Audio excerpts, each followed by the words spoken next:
Ada ratusan tentakel raksasa yang mencengkram sekelompok kapal yang berlayar melalui segitiga Bermuda beberapa abad yang lalu, berarti mereka bisa menenggelamkan satu armada sekaligus karena kapalnya lebih ringan dan cuma terbuat dari kayu. Cumi-cumi melilitkan tentakelnya yang kuat pada dek sambil melubangi badan kapal dengan paruh tajam. Cangkir hisap bergigi bisa matahin tiang dan merobek layar. Air membanjiri lambung kapal dan perlahan naik ke dek. Kapal pun tenggelam cuma dalam hitungan menit. Korban selamat yang berhasil sampai di pantai langsung infoin soal monster besar itu. Dari sinilah muncul legenda Kraken. Untuk saat ini, udah ada teknologi sonar dan peralatan pemantau laut. Kamu nyalain mesin perahu untuk kembali ke pantai, tapi kemudian muncul sekitar 30 tentakel yang menggapaimu dari dalam air. 3 cumi-cumi raksasa mencengkram perahumu dari semua sisi, kemudian menarikmu. Duh, gimana nih? Kamu nggak bisa kabur. Ada mata hitam yang menatap langsung ke arahmu. Dan saat itu juga kamu nemu solusinya. Cumi-cumi menghabiskan seluruh hidupnya dalam gelap dan nggak suka dengan cahaya. Dan kamu punya roket sinyal, lalu kamu memakainya untuk menakut-nakuti semua monster itu. Ketiga cumi-cumi tadi menyelam lagi ke dalam air, tapi ternyata balik lagi. Kamu melepaskan sejumlah roket ke laut dan menjerit ketakutan. Lampu merah menerangi kegelapan laut dan kamu ngeliat tentakelnya bergerak-gerak. Mereka berenang menjauh untuk nyari aman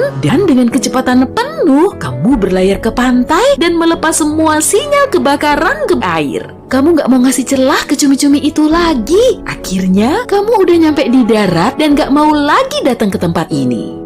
Tapi cumi-cumi raksasa nggak cuma ada di segitiga Bermuda, mereka dijumpai di seluruh lautan di dunia ini. Mungkin cumi-cumi raksasa udah jadi biang kerok atas hilangnya banyak kapal, tapi hal ini nggak bikin segitiga Bermuda menjadi unik. Perahu dan kapal kargo bisa menghilang di seluruh kawasan Atlantik. Segitiga ini juga nggak masuk dalam 10 tempat yang paling berbahaya. Apalagi, kawasan ini termasuk salah satu rute pelayaran yang paling populer yang melintasi Samudra Atlantik. Kalau kapalnya banyak, yang tenggelam juga makin banyak. Tapi sejumlah ilmuwan meyakini kapal ini tenggelam karena badai dan angin yang kuat. Kawasan Bermuda punya tekanan tinggi yang bisa menggerakkan badai ke arahnya. Ombaknya juga sangat tinggi dan bisa menggulingkan kapal. Guntur dan kilatan yang terus terjadi bisa mematikan pesawat. Medan magnet bumi melemah di lokasi segitiga ini. Area ini berfungsi sebagai perisai yang memantulkan partikel surya. Di sini, radiasi matahari melewati lapisan atas atmosfer dan bisa berdampak negatif pada pengoperasian perangkat elektronik yang ada. Selain itu, ada teori yang menyatakan kalau segitiga Bermuda merupakan pusat anomali magnetik. Lalu para ilmuwan menganalisis peta magnetik di wilayah ini, tapi belum menemukan keanehan.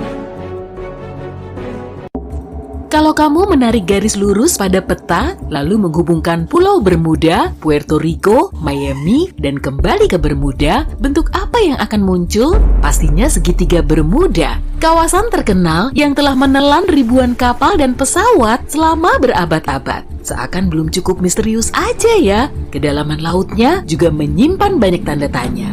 Bahkan tanda-tanda anehnya bisa terlihat. Pure, kapal selamu nyemplung ke dalam air dan mulai menyelami lautan hingga kedalaman 30, 300, 600, dan 900 meter. Kondisi di luar semakin gelap, dinding kapalmu mulai berderit saat tekanannya naik hingga lebih dari 10.000 kilopascal. Tekanan sekiano yang menghimpit seluruh tubuhmu. Setelah sampai di tujuan, kamu bisa melihat monster yang ditunggu-tunggu. Sip, pas banget nih momennya. Dari kejauhan, terlihat kilau hijau terang dalam gelap. Makin lama makin dekat dan ukurannya juga makin besar. Lihat tuh, hewan laut yang hobi banget bikin gigitan bulat kecil-kecil di tubuh ikan, lumba-lumba, paus, dan hiu lain. Apalagi kalau bukan hiu pemotong kue. Jangan terkecoh dulu sama ukurannya. Tubuhnya memang cuma sepanjang pin bowling, tapi cara hidupnya itu loh, parasit. Dia akan memangsa hewan lain dengan gigi tajamnya yang berderet-deret. Dalam sekali hap saja, makanan bisa langsung memenuhi perutnya. Setelah puas, ia bisa kabur dan melanjutkan hidup. Mangsanya juga sama, akan tetap melanjutkan hidup meski bagian tubuhnya telah koyak dengan bekas bulatan kecil. Berada di dalam kapal selam juga nggak begitu ngejamin kalau kamu akan aman loh. Hewan pemberani ini juga bisa memburu kapal selam. Udahlah, mending nggak usah nyari gara-gara dengan hiu yang bisa melubangi kapal selammu deh. Kita lanjutkan aja perjalanan ini biar bisa menyaksikan hewan aneh lain di dasar segitiga Bermuda.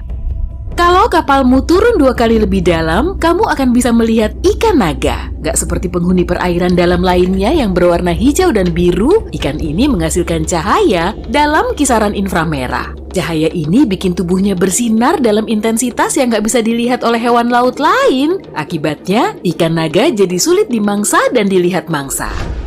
Ada juga hewan laut dalam yang sangat unik, cumi-cumi vampir. Ia bukan termasuk vampir, cumi maupun gurita, tapi tergolong dalam spesies unik. Matanya paling besar kalau dibandingkan dengan ukuran tubuhnya, dan saat merasa terancam, cumi-cumi vampir akan menekuk lengannya, sebetulnya sih sebagai upaya untuk membalikan tubuhnya.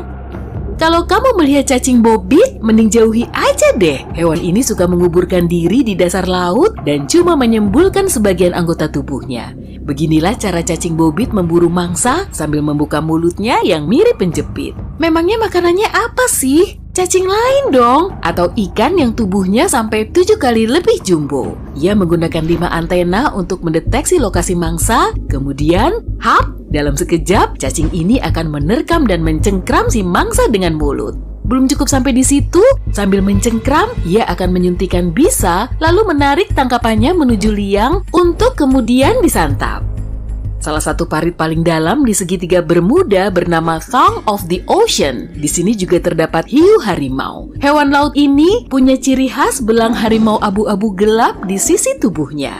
Hiu harimau merupakan hiu predator terbesar kedua setelah hiu putih. Karena tubuhnya bongsor, makannya juga banyak. Ia memangsa mamalia laut, hiu kecil, pari, dan penyu hijau. Sebetulnya kamu bisa tahu umur hiu harimau cuma dengan melihat pola garisnya. Garis di tubuhnya akan pudar seiring waktu, jadi kalau si hiu masih muda, garis ini kelihatan lebih jelas. Di segitiga Bermuda juga terdapat banyak zooplankton. Organisme kecil ini punya peranan penting dalam rantai makanan hewan laut. Tapi, kalau nggak ada yang memangsanya, zooplankton akan terus tumbuh pesat hingga menutupi seluruh dunia cuma dalam waktu 4 bulan. Nah, jenis zooplankton yang terbesar adalah ubur-ubur. Ubur-ubur sudah ada sebelum dinosaurus mendominasi bumi. Kalau kandungan air di tubuh kita ada 60%, di tubuh ubur-ubur 95%. Saat ia terdampar ke pantai, sebagian besar tubuhnya akan menguap cuma dalam hitungan jam. Ada juga ubur-ubur yang hidup abadi. Ubur-ubur ini bisa kembali ke siklus polip, lalu tumbuh lagi seperti makhluk dari planet lain. Ubur-ubur luar angkasa juga ada loh. Pada tahun 1990-an, NASA membesarkan ubur-ubur di ruang angkasa untuk mencari tahu perkembangan hewan ini tanpa gravitasi. Ubur-ubur ini bisa tumbuh sehat di ruang angkasa, dan saat kembali ke bumi, hewan ini kesulitan menyesuaikan diri.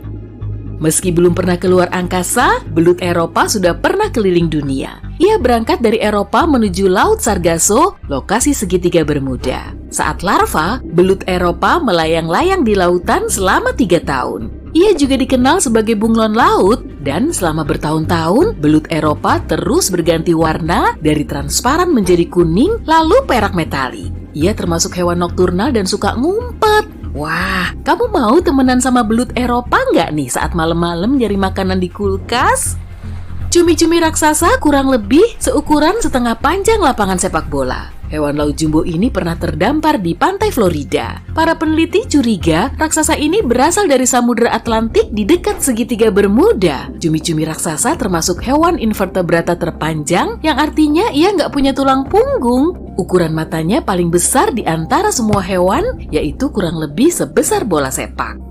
Hewan lain yang juga ada di dekat segitiga Bermuda adalah udang gua Starer. Ia sangat pandai bersembunyi, sehingga nggak ada yang tahu keberadaannya sampai tahun 2011. Sebagian udang gua betina menghasilkan banyak telur. Menurut para ilmuwan, satu ekor udang bahkan bisa punya sekitar 2.000 telur.